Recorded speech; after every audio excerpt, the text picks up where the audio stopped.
Halo Tribuners, salam jumpa di Tribun Ambon hari ini edisi 22 Januari 2022. Bersama saya Tanita Patayasina, kami akan hadirkan informasi terupdate dari Kota Ambon dan sekitarnya. Kita mulai dengan berita pertama. Viral nasi Padang belatung di Ambon, pembeli akui sempat akan disogok Rp50.000. Pengunggah video nasi Padang yang dipenuhi belatung di kawasan Poka Ambon, @piusvenanlampir 15 mengakui sempat akan disogok pemilik warung saat akan merekam hidangannya. Hal itu dikatakan melalui kolom komentar pada akun Instagram tribunambon.com pada Sabtu 22 Januari pagi. Kepada akun Instagram @warungnetizen_, ia mengatakan meski sempat akan disogok dengan selembar uang senilai Rp50.000 dan digratiskan makanannya. Namun ia dan temannya menolak tawaran tersebut. Sebelumnya beredar sebuah video yang memperlihatkan hidangan nasi Padang dipenuhi belatung viral di sosial media Jumat 21 Januari. Video tersebut diunggah oleh akun TikTok @piusvenanlampir 15 Kamis 20 Januari malam. Dalam video berdurasi 25 detik tersebut tampak hidangan sepiring nasi Padang lengkap dengan lauk telur bulat dan perkedel yang tengah digerogoti belatung. Bulatnya bang, jual lengkap aja begini. Abang, saya jual barang nih. Kalau saya jual nih, lengkap aja begini.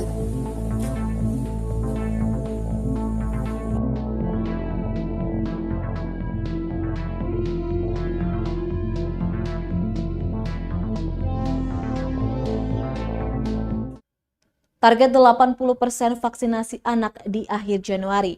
Pemkot Ambon gencar sosialisasi. Pemerintah Kota Ambon gencar mensosialisasikan vaksinasi anak umur 6 hingga 11 tahun. Itu untuk memberikan pemahaman kepada orang tua wali murid bahwa pentingnya vaksinasi bagi anak.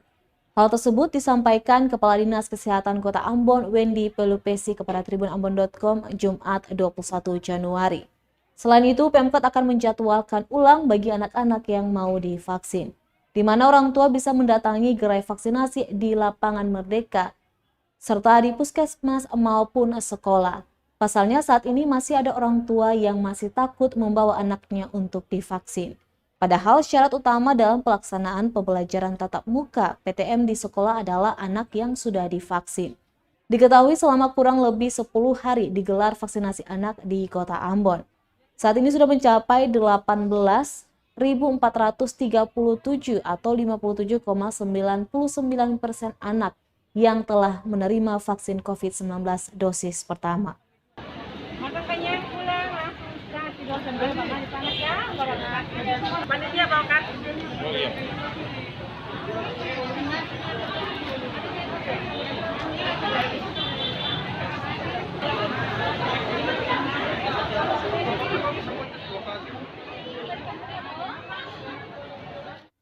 Pelayanan sampah di Ambon baru 77%. Banyak desa belum terjangkau. Banyak negeri dan desa di Kota Ambon yang belum terjangkau pelayanan sampah secara efektif. Dusun Toy Sapu dan sejumlah kawasan di Batu Merah Atas menjadi contoh nyata layanan sampah belum menjangkau banyak wilayah. Hal itu diakui Kepala Dinas Lingkungan Hidup dan Persampahan Kota Ambon, Alfredo Hehamahua. Katanya saat ini jangkauan pelayanan sampah baru mencapai 77%. Untuk mengatasi masalah tersebut, DLHP juga berencana menyiapkan desa atau negeri mandiri sampah, agar kedepannya desa mampu mengelola sampah sendiri, sehingga hanya residunya yang akan diangkut keluar dan diproses di tempat pembuangan akhir. Ide itu juga untuk mendukung program Ambon Kota Bersih Laut Biru yang dicanangkan pemerintah. Langkah konkret yang bisa dilakukan yakni pelayanan sampah berkelanjutan dengan memanfaatkan bank sampah. Pihaknya juga akan melibatkan sejumlah komunitas pegiat lingkungan untuk mengatasi sampah yang semakin menumpuk di kota berjuluk Manise ini. Jadi ini mau piti mang aku amare. Bos ada keluar ya, ada datang ada kebetulan ada aku lah oma angka ini. Karena oma sakit lah di atas. Akhirnya oma turun lagi dong buang begini. Mungkin dong bisa bawa oma tembak ke pohon. Inilah itu bagaimana sampai dong bisa buang sampai Ternak di sini. Ada ternakan ini akhirnya ke Selanjutnya Tribuners, ada aplikasi baru percepat penegakan hukum di Pulau Buru namanya Si Pedas. Si Pedas untuk mempercepat penanganan hukum di Pulau Buru diluncurkan. Aplikasi ini hadir untuk mensinergikan aparat penegak hukum, yakni Pengadilan Negeri Namlea, Kejaksaan Negeri Buru, Lapas Kelas 3 Namlea, Lembaga Bantuan Hukum Indonesia Maluku, serta Yayasan Pos Bantuan Hukum Ambon Cabang Namlea. Kepala Kejaksaan Negeri Buru Mutadi menuturkan Si Pedas adalah aplikasi pencatatan data saksi yang bisa memudahkan untuk bekerja. Aplikasi buatan Ketua Pengadilan Negeri Namlea dan tim itu diharapkan memudahkan semua orang dalam memberikan bantuan perlindungan dan pelayanan hukum kepada para pencari keadilan. Ketua Pengadilan Negeri Namlea Yogi Rahmawan menjelaskan, Si Pedas merupakan salah satu pengembangan dari sistem informasi penelusuran perkara. Jadi data-data saksi yang akan diajukan di persidangan itu sudah diinput sebelum persidangan. Aplikasi tersebut tambahnya bisa memudahkan saksi, panitera, dan semua orang ketika proses persidangan.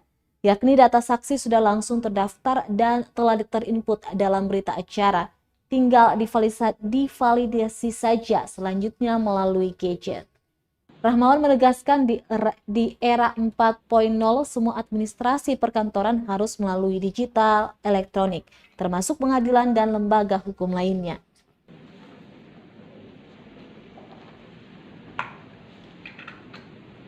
Terbantu dengan di launchingnya ini.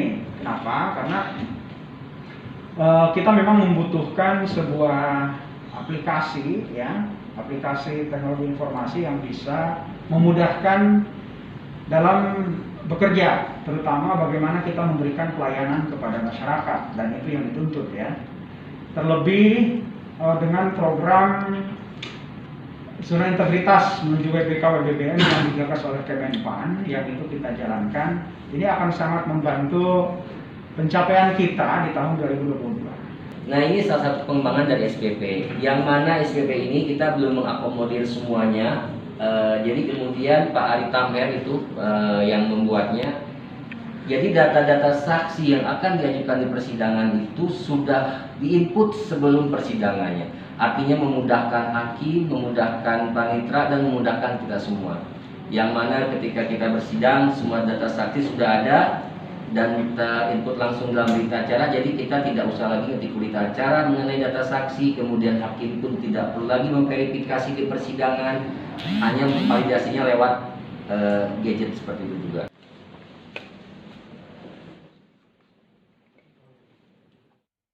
Di Pasar Namlea Pulau Buru, minyak goreng masih pakai harga lama.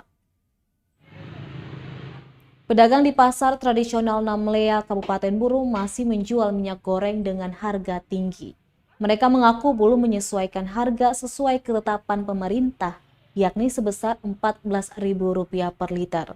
Menurut mereka, stok yang ada dibeli dengan harga tinggi sehingga harganya masih disesuaikan. Salah seorang pedagang Wainta mengungkapkan harga distributor seharga Rp225.000 per karton yang berisi 12 bungkus.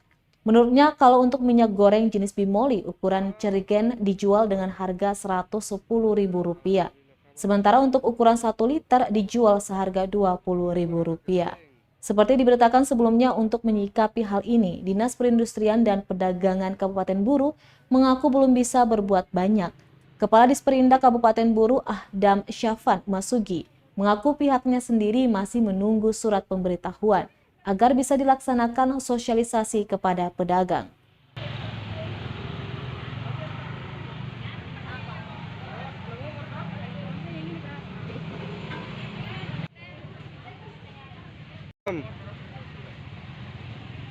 Alhamdulillah, kabar baik lalu. Minyak sekarang yang ada di pasar ini berapa Bu yang Ibu jual? Yang bimoli kah Yang untuk minyak goreng pada Nah, umumnya. kalau bimoli kenal 110.000. Itu per karton. Seng Oh, per gen. Per gen. Oh, kalau untuk yang biasa yang per liter ini berapa, Ibu? Nah, itu 20. 20. Kalau biasanya itu berapa yang sebelumnya? Biasanya yang pertama itu kan penjualan cuma 18. Cuma 18. Tapi sekarang ini sudah hampir 20 sampai 20 lebih ya. Nah, iya, 20. Kalau bimoli yang saset penjualannya 22. 22. Modalnya 20. Kalau ambil dari distributor itu berapa, Ibu? Kanal kalau bimoli yang 1 liter kanal 240. Salam. Kita beralih ke berita selanjutnya, Tribuners. Semua jenis mobil di Masohi bakal diuji kelayakan kendaraan.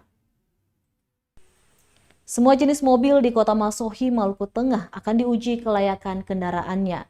PLT Kepala Dinas Perhubungan Kabupaten Maluku Tengah, Egin Picarima menyebut pihaknya mendapatkan 1 unit mobil pengujian kendaraan bermotor keliling dari Sekretariat Daerah setempat. Mobil tersebut tambah dia merupakan pengadaan pemerintah daerah lewat anggaran pendapatan belanja daerah APBD tahun 2021 dengan nilai 1,8 miliar rupiah. Menurutnya kendaraan serupa baru ada di 2 kabupaten kota di Maluku, yakni di Kota Ambon dan Kabupaten Maluku Tengah. Sementara terkait waktu pasti kapan akan dimulai praktek uji KIR di Kota Tua itu, Egin menjelaskan bahwa pihaknya masih menunggu akreditas dari Kementerian Perhubungan di Jakarta.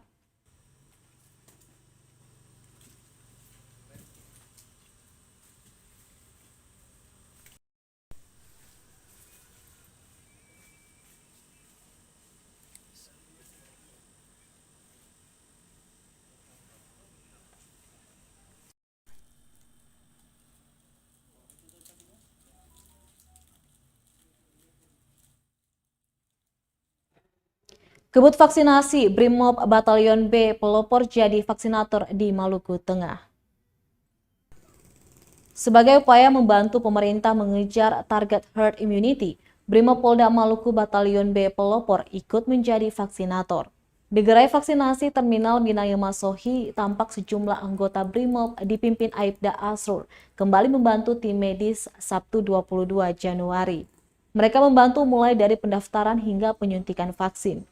Komandan Satbrimob Polda Maluku, Kombes Pol M. Guntur melalui Wakil Komandan Batalion B Pelopor, AKP Hidayat berharap kehadiran anggotanya di lapangan dapat meningkatkan animo warga melakukan vaksinasi guna mewujudkan herd immunity.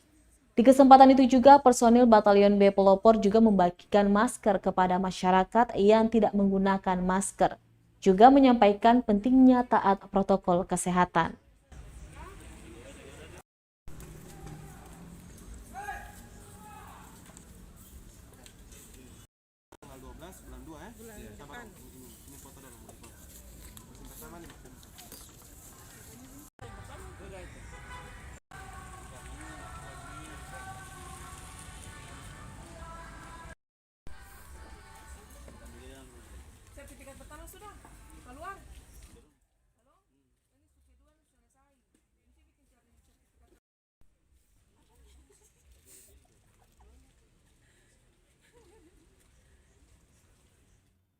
Baik Tribuners, demikianlah Tribun Ambon hari ini edisi 22 Januari 2022. Saya Tanita Patesina beserta tim redaksi yang bertugas undur diri. Sampai jumpa lagi dan amato. Terima kasih sudah nonton. Jangan lupa like, subscribe, dan share ya.